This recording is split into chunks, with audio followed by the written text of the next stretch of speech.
Hey, how's it going, everybody? My name is SockBot, and today we are talking about set pieces, because getting really excited about super specific things in video games is kind of my forte. But yeah, we're talking about set pieces today because I feel like they're a huge part of game creation and just games in general, and I feel like they definitely deserve their own video because they are a really, really weird subject. But in this video, I want to make an effort to include both gameplay from Dreams as well as Littlebigplanet. That way people that only play or are interested in one or the other can still gather something from this video. But if you do enjoy this by the end or now, or if you just like seeing things like this online, please do like the video, and of course if you do like seeing more of these and want to see more of these, please feel free to subscribe, but no pressure there. So yes, let's just get started with what the hell a set piece actually is. So this definition is going to sound slightly vague. I actually had to look one up myself, but it will become far more apparent when I actually get to the examples later on from mainstream games that you may or may not have played. But trust me, it is an important basis. So a set piece in a video game is a one-time cinematic event that is generally quite significant and large, and basically serves to wow the player without actually providing a significant form of gameplay. There are exceptions to that, and I will get to those in the future, but all you need to really know right now is that a set piece is just a big cinematic boom of creativity and awesomeness that's supposed to impress the player. Now, I can tell you everything that you want to know about what it actually is, but you're not going to pay attention unless you actually know why it's important, so let's talk about that. So set pieces, as that wow moment, are really important because one of the biggest things that they do within the course of a level or in the course of a game is they really make that game or level feel alive.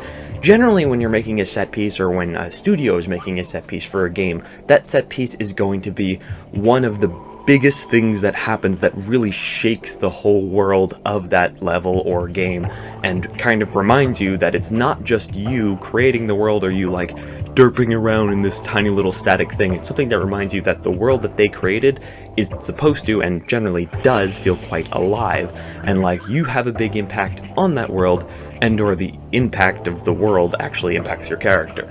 Now, I'm kind of using some vague terms here, so I want to make sure I actually give you some concrete examples of what one is. That way, when you're trying to make one yourself in Dreams or Littlebigplanet or any other kind of creation tool that you may run into the future, you will actually kind of have some inspiration as to where to start.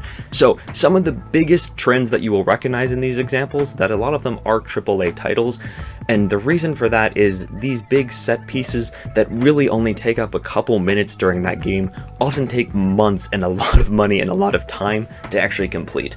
And that's one of the hardest things that it involves itself with when you are making them yourself, because you spend much more time of your own time making something in Littlebigplanet or in Dreams because it's all you, and you have to do every part of this set piece.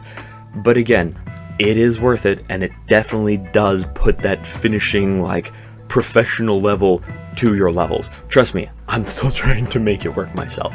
But some of the best examples of set pieces, like I said, come from AAA titles.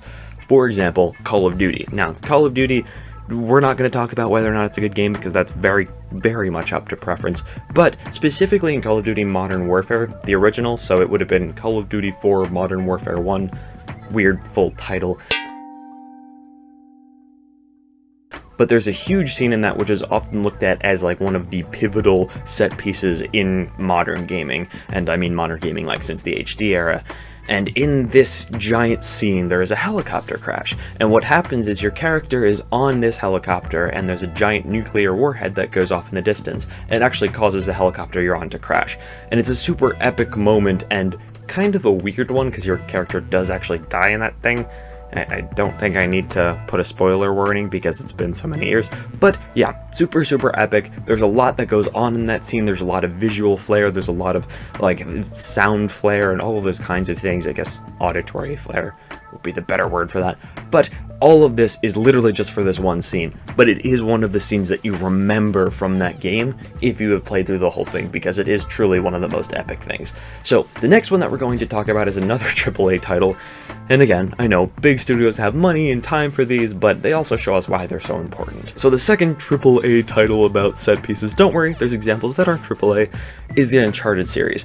Now, I would just say the series in general because there are so many good set pieces, but one of the ones that I really remember from playing the series series, kind of as like a piece of storytelling history within video games, is the train crash scene. So there's this moment where there's a train that you're on that actually starts to fall backwards off of a cliff, and as you're on the train, it literally goes off a section of the track that was broken, and you start falling through the train, which is now vertical, and catch yourself on the last kind of car, like the edge of the last car, and you have to spend that scene climbing up through it as it continues to fall more and more.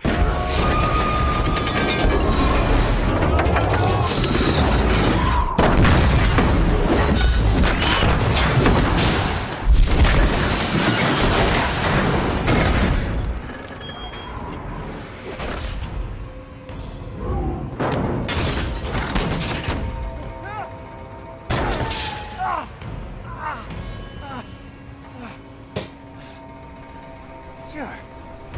You're the hero. Rescue Chloe. Brilliant. Now, I told you I wasn't going to do AAA titles only, and this still may be a very popular title, but if you have ever played Shadow of the Colossus, Shadow of the Colossus does this to, like, the biggest extent possible. In terms of pacing, it can kind of be up and down, but with the set pieces, basically every single boss in Shadow of the Colossus is a set piece in itself, because it's huge, it's flashy, it's dramatic, and it's incredibly, like, stimulating to just about every sentence, and they really are all wow moments. I would definitely bring up, though, one boss, which actually you do like you normally do with the Shadow of the Colossus bosses, but you have to like climb up on top of it and you have to stab the little weak points, but for this one, it actually takes off, starts flying while you were on top of it. I won't give too many particulars because I don't care how long it's been, everybody needs to play that, and I don't want to spoil that huge epic moment for you. But as I finish the last example, I want to stress something here, and that is that these set pieces are meant to be one-time things. That is something you cannot forget, because yes, it sucks, you have put all this work in for it to just happen once, but it is important to make it a one-time thing. There's nothing that ruins a set piece more than putting it in multiple times, and I feel like God of War has actually run into that a lot of times.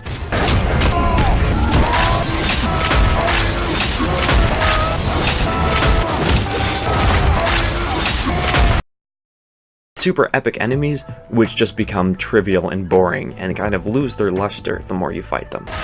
Now finally, and I know that all the information I give can be applied to this, but I want to talk about specifically what to do when you want to go about putting a set piece within a level or a game that you're creating. So, if you are working on a set piece, or if you're working on a level in general, and you don't really know how to up it to the next level, you want to work on something that really fits within the confines of your level, but also kind of takes it up a notch. It has to match the theme that you're going for and the storyline of your level if you have a specific storyline, but you also want to make sure that it really is abrupt from the main point of the game.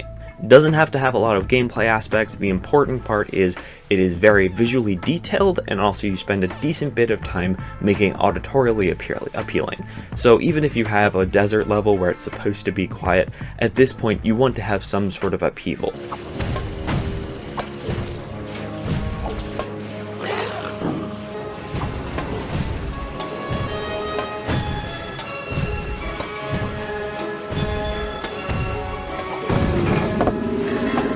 Now, for this upheaval, where you're going to put it in your level, well, it kind of makes sense to put it at some sort of climax, but there are also something to be said that most games don't really have a specific climax, like one point, so it's often possible to put it at different points leading up to the climax. So for example, in Littlebigplanet 3, there's a level where you are constantly seeing this robot arm and these feet and different parts of the robot smashed down, and those are parts of the set piece, but it really comes to fruition when you actually have to fight the robot at the end.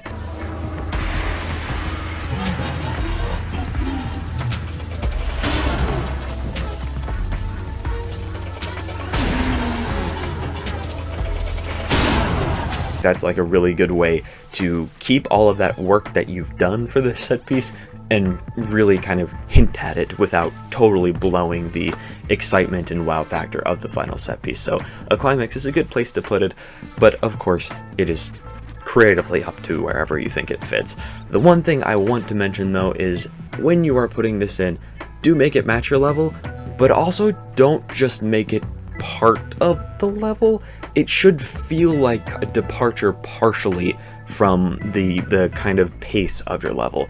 It should feel like a quick, big, important event. It shouldn't just feel like somebody is continuing to play past obstacles. You want to make sure that this set piece really feels like a jump forward in the level, or a jump forward in the scale of your entire world that you're creating, because otherwise it's just going to feel like an obstacle that somebody has to get past, not the awesome giant creative thing that you made that really took a lot of time, and it deserves to be shown that kind of light. But like I said before, it is a one-time event. It's going to take a lot of effort to make something like this actually work within the confines of a level, especially in Littlebigplanet or in Dreams, because we're only one person at a time, or possibly teams of people making a single level, so there's only so much you can do. But anyways, do have my best luck on your next set piece and or level in general, because I know that it's not always easy to spend all this time for something that someone may see, and often it's just like, alright, not everybody's gonna get it, and that's okay. But I do hope you enjoyed this video, and I look forward to speaking with you guys again